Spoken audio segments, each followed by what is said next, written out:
Welcome to today's fast track episode of The Growth Zone. My name is Christian Bartsch, and these episodes provide you with a focused, mind-feeding topic. You can use it to have some new ideas to guide you through the day. Let's get started on today's topic.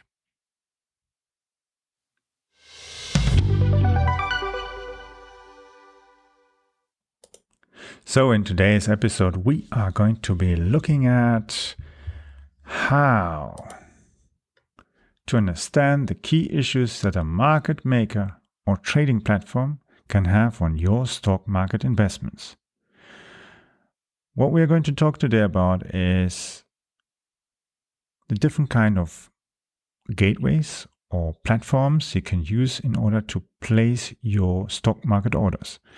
Whether you are placing orders to buy a particular share from a company, whether you're trying to buy CFDs, options, forex trades, and all these different kind of things, turbo certificates, and all different kind of stuff that are available on the market.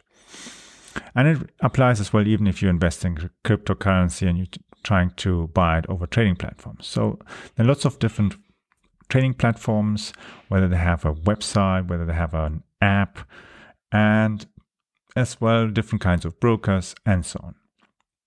They all like to call themselves all sorts of different kind of names. Nevertheless, the key thing is there's one significant difference, and it doesn't matter if you go and invest in the stock market by going to your local bank, whether you go to a online trader or a neo trader or to a broker. The key thing is you have to always spot how do they make their money exactly. And that's the thing. Neobrokers, for instance, like Robinhood, they make the money not by charging you fees for their service, but actually by being given what one would call in other environments kickbacks, which are actually they're being paid for placing your orders at the clearinghouse. So that actually means that they are indirectly charging you a commission fee, because that's what it is. Because in reality, if the clearinghouse didn't have to pay the money, the clearinghouse would charge lower fees. It's logical, because of course the commission has to be there. And if the commission doesn't exist, they don't have to pay them. So you're actually paying in the back a commission to them. And they're making a lot of money, because even if it's a few cents per order, if they get the market to place a lot of orders, it generates quite a few millions. And when you look at it, what they've been doing, they're generating quite a good profit out of people who've put their savings. They've lost a lot of money on these platforms, because mostly these people are not properly educated and understand what to do with these things. And there are different ways to educate yourself. You can do courses, you can go to university, and there are lots of different things that you can do in order to educate yourself. And the nice thing about it is many brokers as well, the professional ones that try to do a proper due diligence with their clients, as well provide additional online information.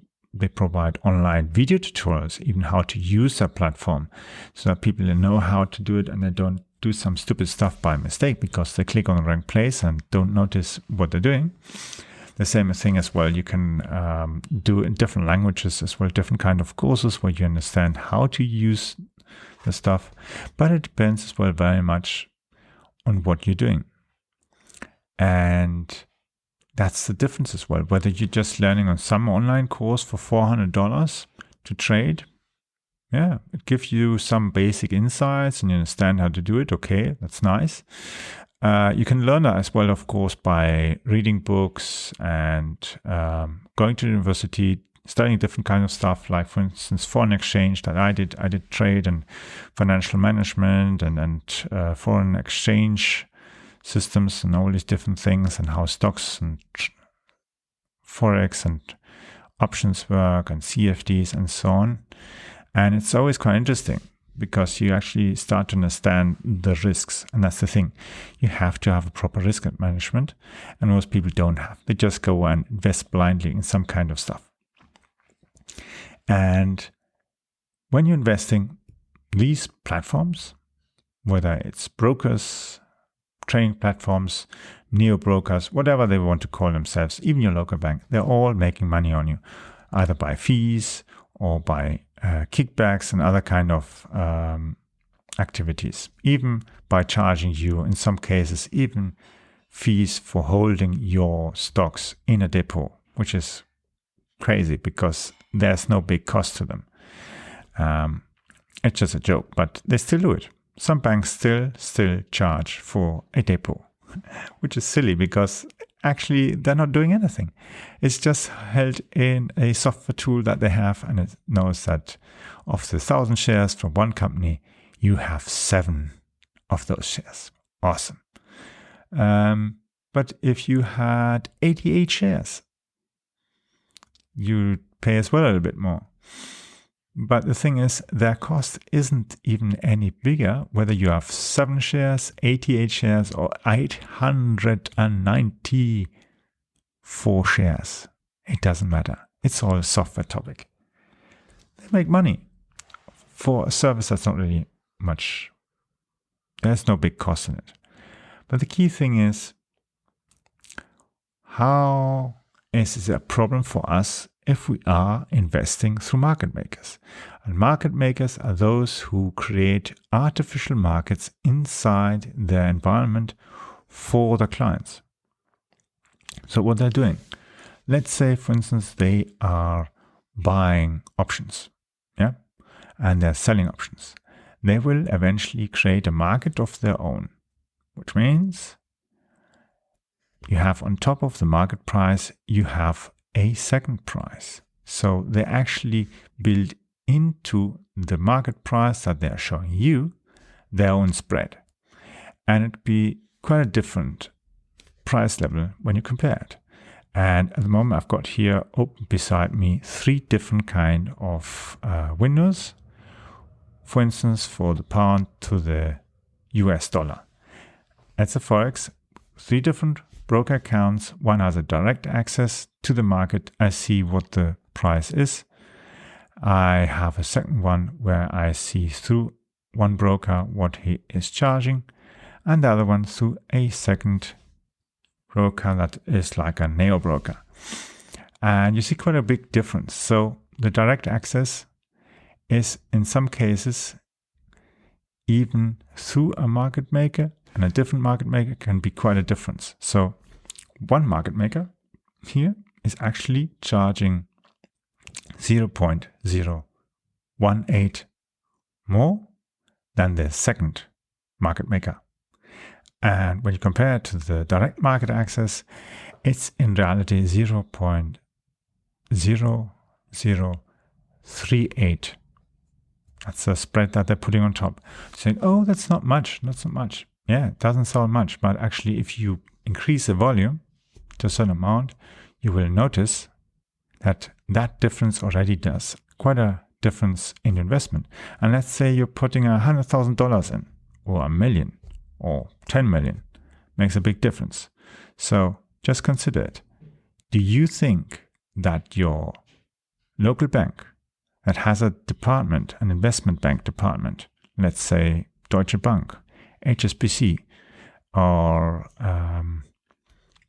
Bank of America and all these, they are not trading through the same kind of systems that retail traders are trading. Retail trader is a person like you and me, a normal person who is actually going to a bank or using systems like Robinhood and so on. They are using these platforms to place their orders. So they're actually going through different levels until actually the order reaches the market. And so there's not only fees and commissions and depot fees and other kind of stuff that might be, depending on who you're using. You have as well the spread on top, which means the price that you're being shown by the platform, it's actually not the price that's on the stock market. And the thing is, when you then compare the price on the 3 different platforms, and I added a retail platform that I have access as well to from a different bank, belongs to the second largest bank in Germany, and is connected as well with one of the largest French banks, then you see quite a big of a difference between sale price, order price, or what you would be buying and selling. And even in the selling, you see quite a difference.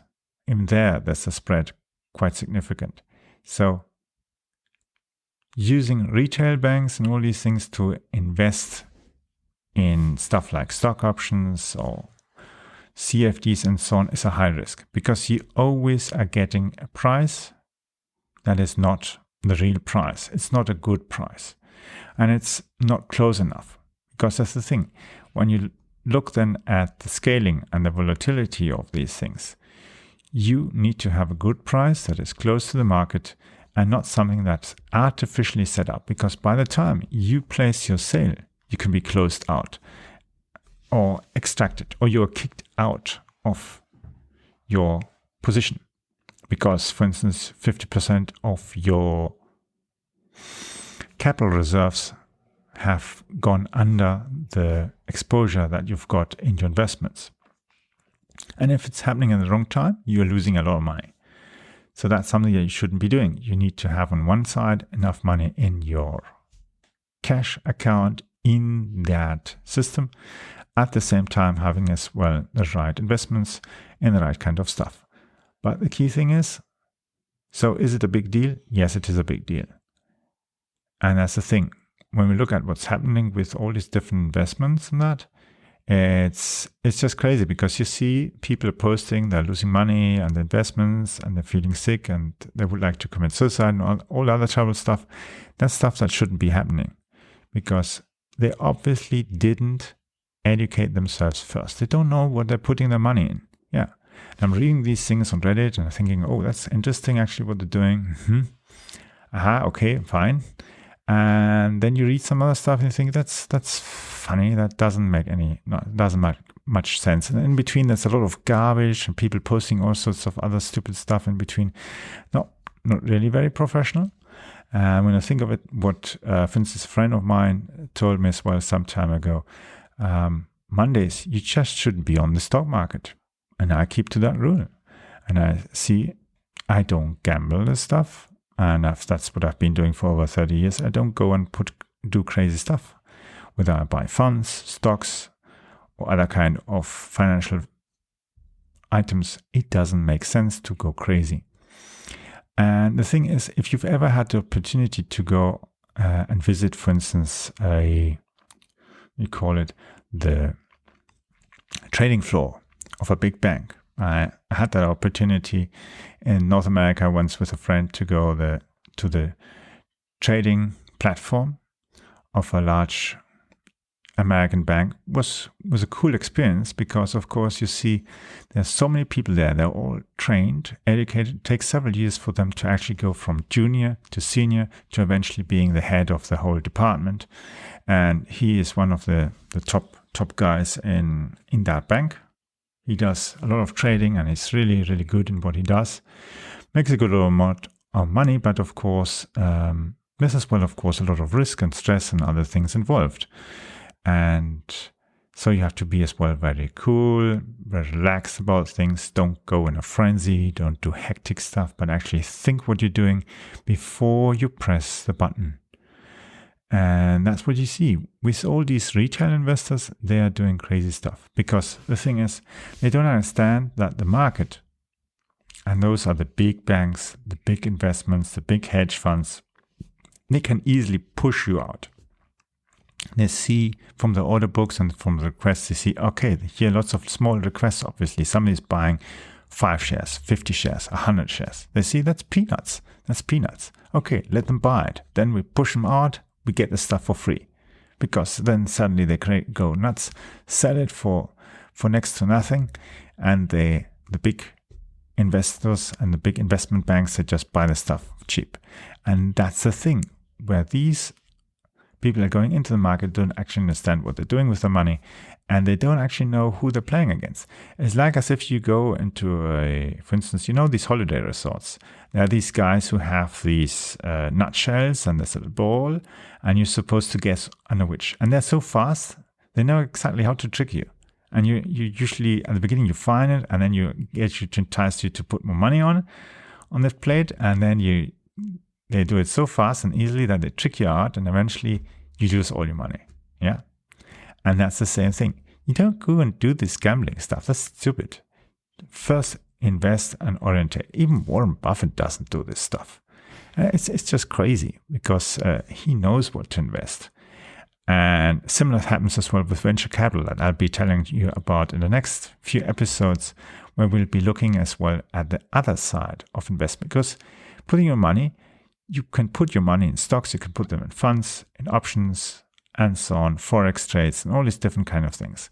But at the same of that, there's a different kind of thing you can do, and that's venture capital. That's a different kind of investment. And there you have to have more knowledge about what you're putting your money in. And as well, it has some benefits, some really interesting benefits. And if you are somebody who is really into contributing or building new stuff, new innovative products, then that's something where you have to go into venture capital. Because venture capital has quite some interesting stuff. It has risk as well, depending on the risk exposure of your investment group. You might have a high risk or low risk. Some investments don't work out, the business go broke, and the other one becomes a mega unicorn, and you make millions and billions on that. But that's the thing. You have to understand what to do and how to do it.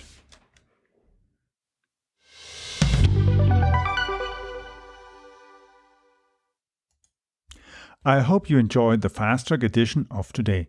I would like to invite you to follow our show so that you don't miss the upcoming interviews with leaders in the market. Simply visit the website follow.prmediareach.com.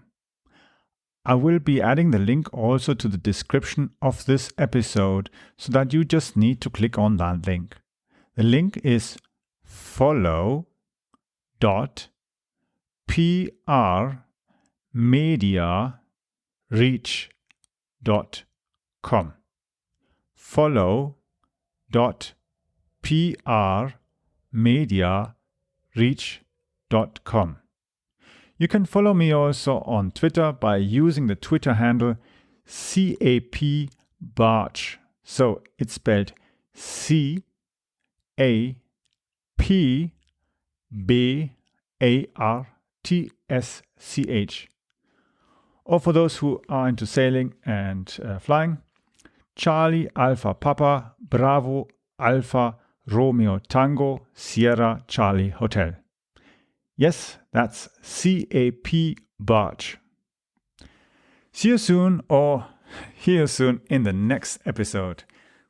And please share as well this episode if you've enjoyed it and would like to let others have the opportunity to use it as well to get new ideas and insights.